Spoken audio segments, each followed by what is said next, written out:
Hear ye. We did it. We are number 37 already, ranked Infinite Night 1. No shocker here. I used a cheesy deck that I threw together because I'm that guy that sometimes is just able to do things in this game. Now, let's talk about it. If you are new to the channel, be sure to hit the like button and subscribe. This is going to be interesting because we'll get into it. So, Stryfe. After using him all nights, it's now 3:44 a.m. I can officially say this guy is pretty broken and probably needs to get adjusted in some sort of way. Others will think differently, but after using him for a whole night and not just like 3 or 4 hours, he's broken as hell. He's so broken that he was able to carry this bum to infinite. Now, when I say this bum, I mean that in the most lightest and politest way. I like Weapon X, but I will not stand by him and like gaslight you guys and calling him good. He works with this deck because Stryfe allows him to work. If Stryfe didn't exist, this deck would not make it to infinite, period. So let's get into the deck build. Nico. What else to say? Nico is here because 1, she has the ability to clone yourself a Stryfe because 2 is better than 1. She also has the ability to give you draw power and destroy for Weapon X because that's really nice too and really necessary in a lot of the games that you play Weapon X in, because if you don't draw him early enough, he's just a dead draw. No matter how much you delay it, it's just going to hurt you in the end. You can delay up to 3 or 4 turns. After that, it's just giving up on Weapon X as your win condition. Squirrel Girl is here because she likes nuts and throwing squirrels out on the board for Weapon X to like watch die because he's a psychopath. Bucky's here to also get stomped on by something. That way you can become a real man and still be not that impressive, but still help out lanes. Carnage is here to eat shit. Nothing really else to say about that. To throw a hobgoblin at you or a green goblin at you, or if you just have a lot of board that needs to be cleaned up, he's there. He's your trash compactor. Weapon X, the card that can either be the greatest thing to mankind or the thing that gets countered in like 5 turns and makes you cry. I don't really know what to say. He's a man, but he's not really a man. He's like, he's him when he wants to be, or if they deny him, then he's not him at all. Sometimes he's really impressive with like 20 power. Sometimes he's really impressive with like 38 power. And sometimes he's just a boy with like 10 power. Or he's dead. One or the other. There's not really a way to justify this guy. He's just either useful or he's not. It depends if you open your hand with him or if you draw him early enough. And if he's allowed to actually be him and not get canceled by like everything. Killmonger, another trash compactor. He just kind of... Actually, he's like he's a trash compactor too. He just kind of clears up all the rocks and all the squirrels off your board. He kind of just micromanages stuff. That way you can actually build up your Weapon X. You usually don't play him until after Weapon X and after you play Debrii and Squirrel Girl. That way you can clear out your board of all the garbage that you put on it. Venom, the superior and most popular trash compactor. He loves eating things. Look at that mouth. Yum, yum, yum. He's pretty good. He'll eat Winter Soldier if he wants to after he became a man, just to prove that he's a bigger man. It's pretty great, actually. I like this card. Also, the steam coming off his wrist is crazy. I wonder what he just got done doing. Debrii, because there's nothing better than just having a 3/8 that throws a bunch of rocks around like a lunatic, just for you to break those rocks and feed into Weapon X. Also, she's pretty sizable, and Venom likes eating that because she's kind of big and throws rocks. Stryfe, the real GOAT of the season. I think this might be a nearly broken card. I don't think it's as strong as Shallow or pre-nerf Star-Lord, but it could be debated. It's pretty good because you have all the world to build the deck and make sure that this thing always hits the right target. Fang Foom. Or Odin, or whatever it is that you'd like to make this thing slap. It's a problem because it's a 4/6 Fang Foom, and that's pretty damn good in my opinion when you can actually play it correctly. Stryfe's really good, and it's kind of gross. I think this card is unhealthy for the game, but I abused it, so it's all good. He's a man. What else can I say about it? Look at that. Look at his arms, his cross. He's like, I'm not really a guy. I'm actually a dragon in disguise. Because he just likes taking souls, I guess, from dragons and uses that as a visibility because he doesn't have his own ability. Oh, yeah. Lady Deathstrike. Originally, this was more X. How the tides have turned, or the turns of tide. Now we have a chick with big old hands that like slapping stuff. This is here as your tech pick because Iron Man is stupid. Wong is dumb. We don't like them. We like to throw them into the trash. So that's why she's here, to literally hands-on destroy your enemies when they play Wong or Iron Man, because we don't appreciate them trying to go bigger than you. So we pull out the thing that is bigger than them and smash them. It's pretty great.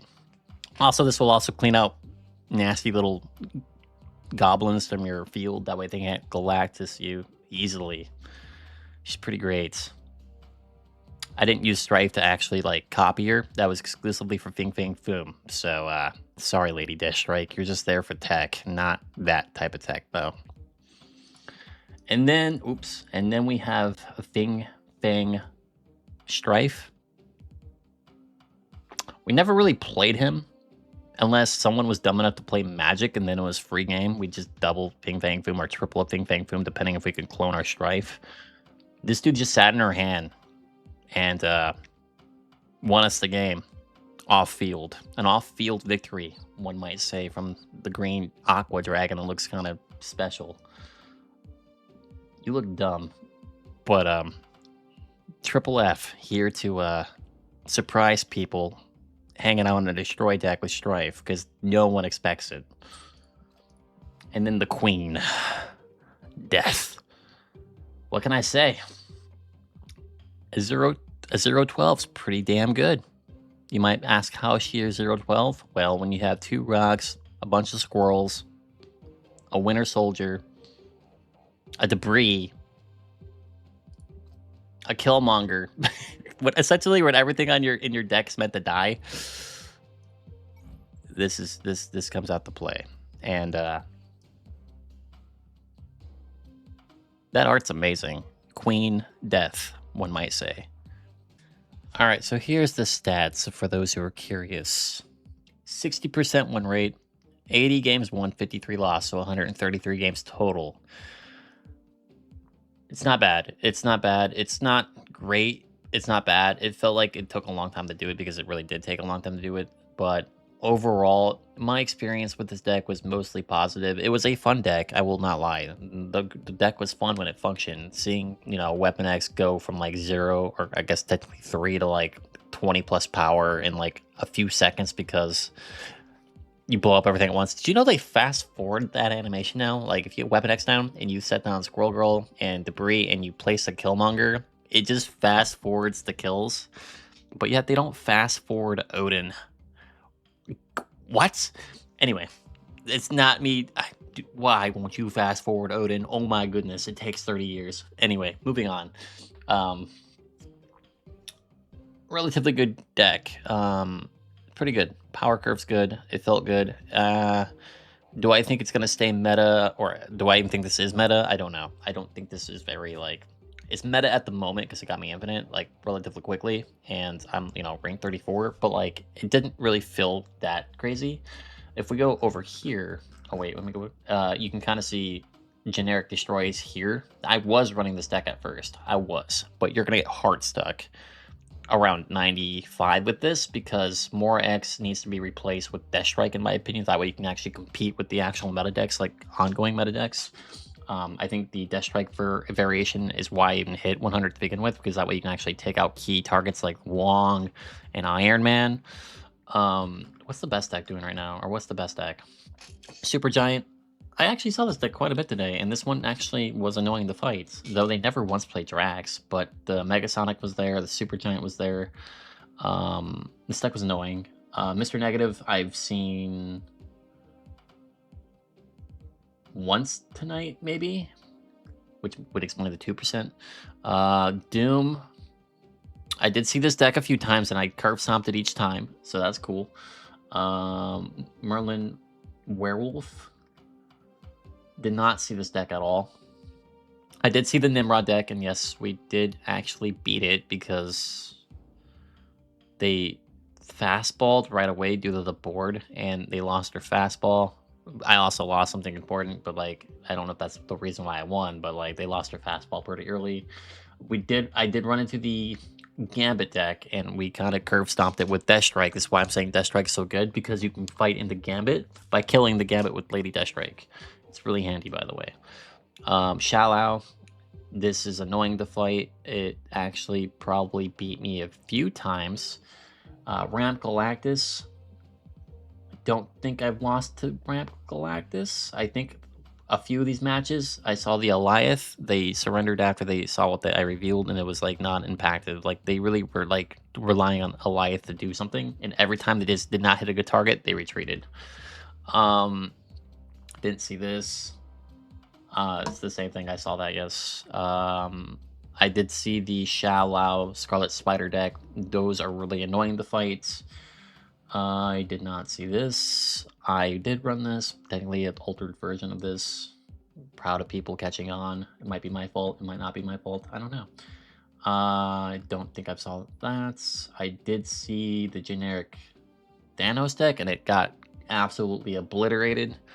I did not see Pixie, so actually I probably seen one Pixie, but I don't remember who won. Honestly, it has Star-Lord in it and Armazola. There's a good chance that they won, just based off of those two cards. End of turn, kind of curve stomped end of turn a few times. Not gonna lie, you kind of wreck end of turn with this deck because they just don't expect you to like scale so quickly, right? They go against discard. Discard's a tough one to beat. I don't think it was this version. It was just a discard deck. Ongoing Moonstone. Yep, annoying, hard to beat. Sauron sucks, in my opinion. I don't think this deck is very good. Wong combo is very popular. As long as Deathstrike hits the Wong, you stand a chance. And then the rest of these decks I don't really care about. So overall, in this current like 1 day or today meta, it did perform relatively well. There's a few decks that really did kick it down a tier, but those decks are just relatively strong anyway. But for the most part, it held up pretty decently because Stryfe is pretty broken. So yeah, not bad, honestly. Try it yourself. It is a skill-based deck. It's not as simple as slapping things on the field and destroying them. You do need a little bit of coordination with your brain and the board and the cooperation of your opponent, letting you do things and not try to kill your stuff. So, also, Rocks. Rocks got absolutely destroyed because Killmonger would just delete everything on the last turn because they don't run the thing that protects, you know, the Rocks that I've been telling people to do. Yeah, Killmonger will delete your whole board if you play Rocks. You're not running this. It was hilarious. I got so many points because Rocks were just not running this. Like, a good bit of Rock decks were not running this, so the Rocks would just go poof and explode. Like, 9 Rocks would just disappear. It was pretty glorious. So, yeah. That was my night. So,